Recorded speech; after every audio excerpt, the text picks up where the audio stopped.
अस्सलाम वालेकुम friends, I hope कि आप सब खैरियत से होंगे। आज हमारा लेक्चर नंबर 4 है सीनियर ऑडिटर की प्रिपरेशन का। और हमने इससे पहले भी 2-3 लेक्चर जो हमारे पीछे हुए हैं ऑडिट से रिलेटेड थे, उसमें हमने ऑडिट की डिफिनीशन, उसकी टाइप्स वगैरह, उसके स्टैंडर्ड्स, कैरेक्टरिस्टिक्स वो हमने डिस्कस किए थे। और आज हम डिस्कस करेंगे इंटरनल कंट्रोल, और इंटरनल कंट्रोल की जो टाइप्स हैं हम वो डिस्कस करेंगे। और फिर ऑडिट ओपिनियन, और ऑडिट ओपिनियन की जो टाइप्स हैं, किस तरीके से कौन कौन सी ऑडिट ओपिनियन हो सकती हैं, वो हम डिस्कस करेंगे। इसके अलावा हम फिर उनको डिटेल के साथ बात करेंगे। फिर जो है करेक्टरिस्टिक्स ऑफ ऑडिट रिपोर्ट पर हम बात करेंगे कि ऑडिट की जो रिपोर्ट होती है उसके क्या क्या करेक्टरिस्टिक्स हो सकते हैं, तो वो हम डिटेल के साथ इस लेक्चर में उस पर बात करेंगे। तो आप सब फ्रेंड से रिक्वेस्ट है कि वीडियो को कंप्लीट देखिएगा ताकि आपको हर एक चीज़ की समझ आए और आपका जितना भी कंसेप्ट है वो आपका क्लियर हो। इतनी मेहनत करके मैं आप लोगों के लिए ये लेक्चर बनाता हूँ आप फ्रेंड्स की रिक्वेस्ट पर। तो आप लोगों का से यही उम्मीद है कि आप कंप्लीट देखेंगे वीडियो को, ताकि मुझे इसका जो फीडबैक है वो मिले। और मुझे उम्मीद है कि आप कंप्लीट देखेंगे। तो चलिए स्टार्ट करते हैं आज के लेक्चर को। तो चलिए फ्रेंड्स स्टार्ट करते हैं लेक्चर को। सबसे पहले हमारे पास है इंटरनल कंट्रोल। आज हम डिस्कस करेंगे इंटरनल कंट्रोल, इंटरनल कंट्रोल की फिर टाइप्स हैं और उसके आगे और भी चीज़ें। तो इंटरनल कंट्रोल हमने पहले भी डिस्कस किया है, लेकिन यहाँ पर थोड़ा सा डिटेल में है। किस लिए करते हैं वो हमने पहले पढ़ा है। Conduct the business in an orderly and efficient manner, ताकि बिज़नेस का जो ऑर्डर चल रहा है, बिज़नेस जिस हिसाब से चल रहा है उसको देखें कि क्या वो एफिशिएंट है या नहीं।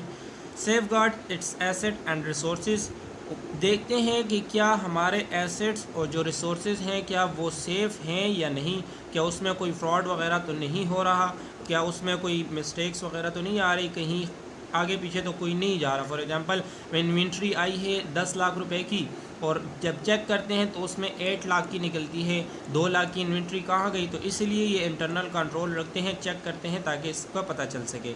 इसी तरह डिटेक्ट एंड एरर वगैरह, फ्रॉड वगैरह, थेफ्ट्स वगैरह से बचाने के लिए एक्यूरेसी और कंप्लीटनेस और reliable timely information for management के लिए।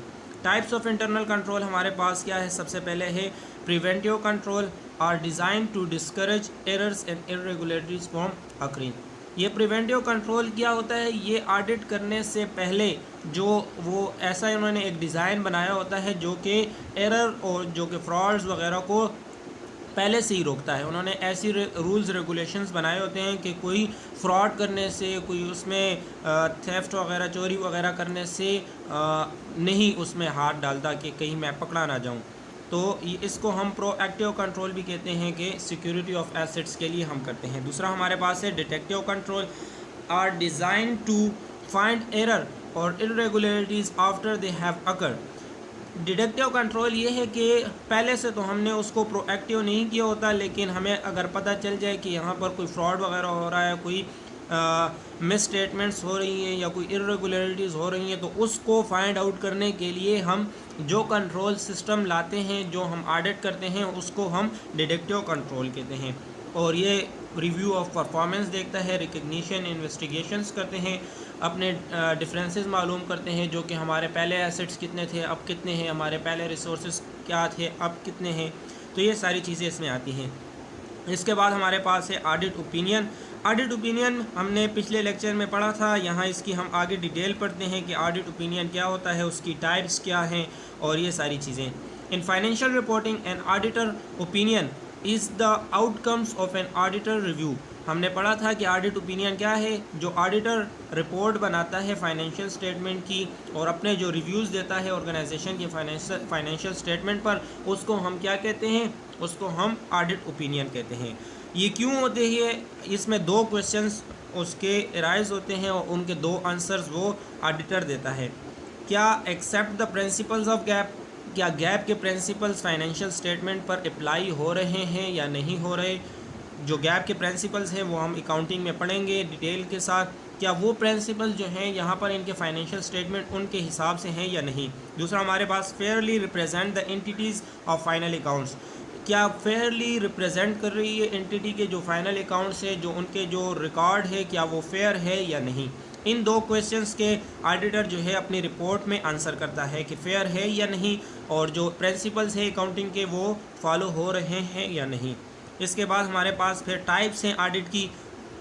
ऑडिटर अपनी जो ओपिनियन पेश करता है उसके वो डिफरेंट टाइप्स की ओपिनियन पेश कर सकता है। एक हमारे पास अनक्वालिफाइड ओपिनियन है, द रिपोर्ट मिसस्टेटेड और misclassified accounting entries. The term unqualified means that the auditor has decided GAAP principles confirm to implement. Unqualified ये है कि ऑडिटर रिपोर्ट में ये कहेगा कि गैप के प्रिंसिपल जो हैं वो इम्प्लीमेंट है, वो उनको फॉलो कर रहे हैं। दूसरा उसमें क्या है, हमारे पास फाइनल अकाउंट जो है वो फेयर हैं। तो ये दो चीज़ें जो है अनक्वालिफाइड के लिए ज़रूरी हैं। तो अगर ये दो चीज़ें फॉलो हो रही हैं तो अनक्वालिफाइड ओपिनियन ऑडिटर जो है वो देगा। इसके बाद है qualified opinion. Qualified means auditors find that, auditor जो है उसको ये चीज़ें फाइंड होती हैं, auditor doubts has the veracity of certain financial data, auditor not fully confident that the report compile with gap represent the entities account fairly। Auditor को ये समझ नहीं आती, उसको ये डाउट होता है, उसको ये क्लियर नहीं होता कि क्या इसके जो रिपोर्ट्स है क्या वो गैप के जो प्रिंसिपल्स हैं वो फॉलो कर रहे हैं या नहीं कर रहे। फाइनेंशियल डेटा में उसमें कुछ डाउट होता है ऑडिटर को, तो वो उसको क्वालिफाइड कर देता है कि इसमें अभी पता नहीं चल रहा कि गैप के प्रिंसिपल्स फॉलो हो रहे हैं या नहीं, और इसका ये भी पता नहीं चल रहा कि इनके जो एंटिटीज़ और अकाउंट्स हैं वो फेयरली रिप्रेजेंट करते हैं या नहीं। इसके बाद हमारे पास है adverse opinion. Auditor finds the following statement do not represent Fairlie. Auditor ये अपनी ओपिनियन देता है कि स्टेटमेंट जो है वो फेयरली रिप्रेजेंट नहीं कर रहे, और दूसरा ये है कि गैप के प्रिंसिपल्स भी फॉलो नहीं हो रहे। क्वालिफाइड में ये है कि वो डाउट में होता है, उसको क्लियर नहीं होता कि फ़ॉलो हो रहे हैं या नहीं, क्योंकि वहाँ पर फाइनेंशियल डेटा अवेलेबल पूरा नहीं होता। और एडवर्स में ये होता है कि ये कहता है कि नहीं फॉलो हो रहे, दोनों चीज़ें ठीक नहीं है। फिर इसके बाद है हमारे पास disclaimer of opinion.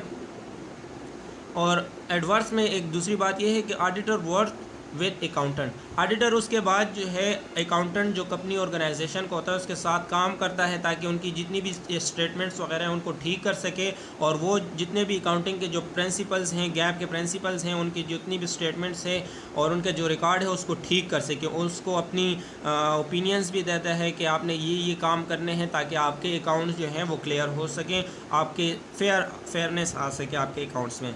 Disclaimer of opinion. Auditor not choose to issue an opinion they believe they cannot audit impartially।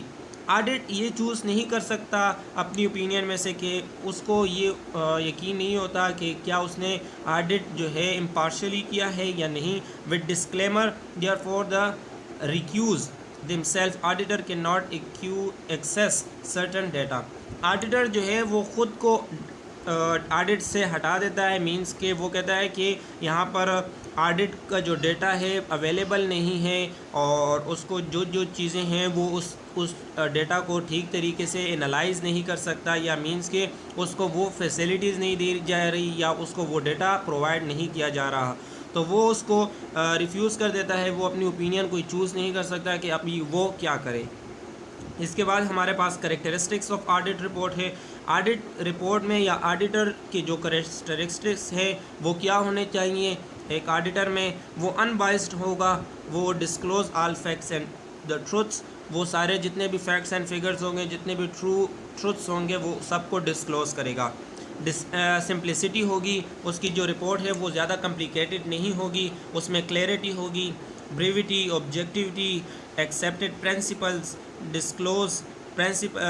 Disclosure principles, जितने भी गैप के प्रिंसिपल्स हैं ये सारे वो फॉलो कर रहे हैं या नहीं, ये सारी चीज़ें होंगी कि वो ये सारी चीज़ें इम्प्लीमेंट करेगा ऑडिटर, के डिस्क्लोज़ करेगा कि क्या वो प्रिंसिपल्स फॉलो हो रहे हैं या नहीं, और कंप्लाइज विद ISA स्टैंडर्ड्स, जो भी अकाउंटिंग के जो स्टैंडर्ड्स हैं और ऑडिट के लिए वो सारे क्या फॉलो हो रहे हैं या नहीं, वो उनके हिसाब से जो है ऑडिट करेगा।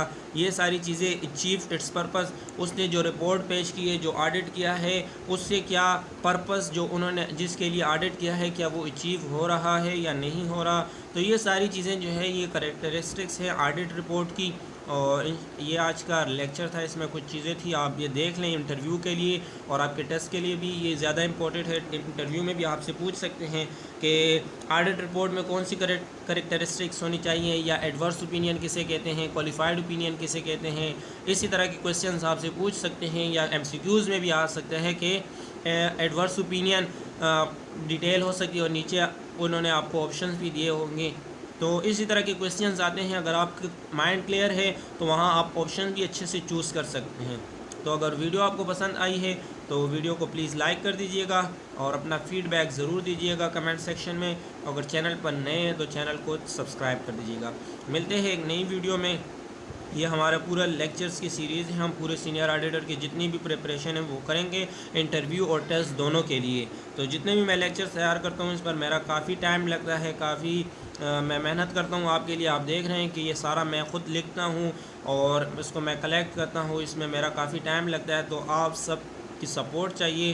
तो उम्मीद है आप सपोर्ट करेंगे, वीडियो को कंप्लीट देखेंगे और चैनल को सब्सक्राइब करेंगे, वीडियो को लाइक करेंगे। तो